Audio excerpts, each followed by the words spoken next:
ગઈકાલે Gujarat refinery IOCLમાં Benjamin ટેન્કમાં આગ લાગવાની ઘટના બની હતી। ટેન્કમાં બ્લાસ્ટ થતા આગે વિકરાળ સ્વરૂપ ધારણ કરતા બીજા ટેન્કમાં પણ આગ લાગી હતી, જેમાં ફાયર ફાઇટરે ઘણી જહેમત બાદ આગ ઉપર કાબુ મેળવ્યો હતો। આ દુર્ઘટનામાં 2 કર્મચારીઓ મૃત્યુ પામ્યા હતા અને 4 કર્મચારીઓ દાઝ્યા હતા, જેમને ખાનગી હોસ્પિટલમાં ખસેડવામાં આવ્યા છે।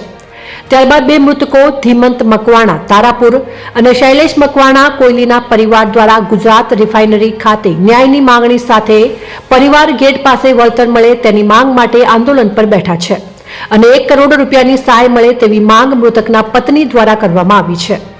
વાઘોડિયા વિધાનસભાના ધારાસભ્ય ધર્મેન્દ્રસિંહ વાઘેલા દ્વારા પરિવારને 30 લાખની સહાય મળે તેવી વાત કહી છે, પરંતુ પરિવાર 1 કરોડ રૂપિયાની માંગ લઈને બેઠા છે।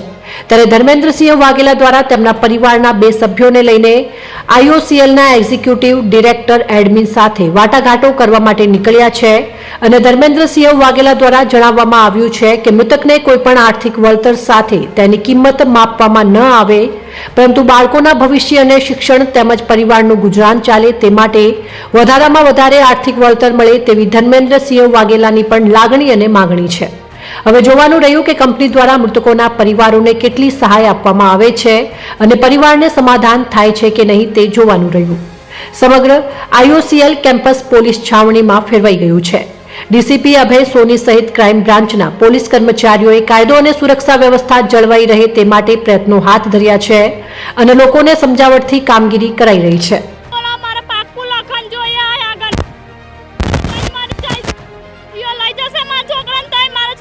જિંદગીનું કોનું બેલી બોલાવો, સાહેબને બોલાવો। અગર છૂટવાના ટાઈમે અંદર મોકલો। મારું માણસ એક જ જણ કામ કરવા વાળું હતું ઘરમાં, 10 જણને કોણ પૂરું કરે? મારા ઘરમાં 10 જણ ખાવા વાળા છે। બોલાવો, સાહેબને બોલાવો। અગર 1 કરોડ રૂપિયા જોવે। અગર શૈલેષ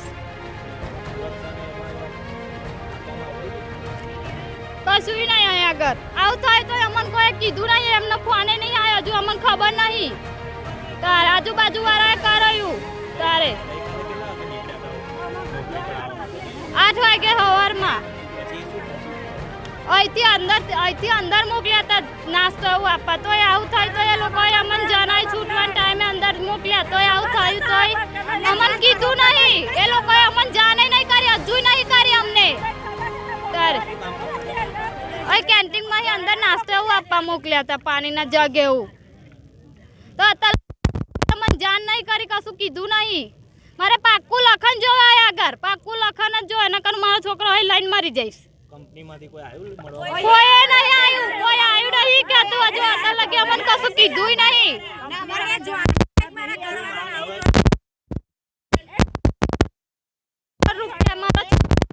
લખન જોઈએ મારો છોકરો હાથ, 1 કરોડ જોવે। મારું ગાયત્રી। ગઈકાલે જે ઘટના બની ત્યારબાદ જે પરિવાર છે અહીંયા પોતાની ન્યાયની માંગણી સાથે આવ્યું છે, શું પરિસ્થિતિ છે, શું થયું? ગઈકાલે જે કોયલી ખાતે ગુજરાત રિફાઇનરી આવેલી છે, આમાં જે બ્લાસ્ટ થયો હતો, આ પછી મોડી રાત્રે 2 વાગ્યા સુધીમાં આખું જે આગ હતી આ કંટ્રોલમાં લઈ લેવામાં આવેલી હતી। અત્યારે પરિસ્થિતિ એકદમ નોર્મલ છે અને જે રિફાઇનરીની કામગીરી છે આ પણ ચાલુ છે। અત્યારે 6 થી 7 હજાર કર્મચારી અંદર કામ પણ કરી રહ્યા છે અને બધી સ્થિતિ સંપૂર્ણ રીતે કંટ્રોલમાં છે। આ બનાવમાં 2 કર્મચારી મૃત્યુ પામ્યા હતા, એમનું પોસ્ટમોર્ટમની કામગીરી ચાલુ છે અને 1 કર્મચારી જે ઇન્જર્ડ થયા હતા એ સારવાર હેઠળ છે અને સ્વસ્થ છે। મોટી સંખ્યામાં મહિલાઓ પણ અહીંયા બેઠા છે, તો પોલીસ દ્વારા સમજાવટ કંપનીના અધિકારીઓ સાથે પણ વાતચીત થઈ રહી છે?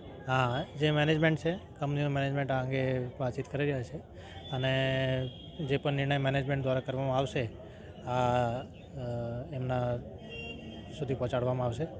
અત્યારે કાયદા અને વ્યવસ્થા માટે વખત પોલીસ અહીંયા હાજર છે અને આખી પરિસ્થિતિ નિયંત્રણમાં છે।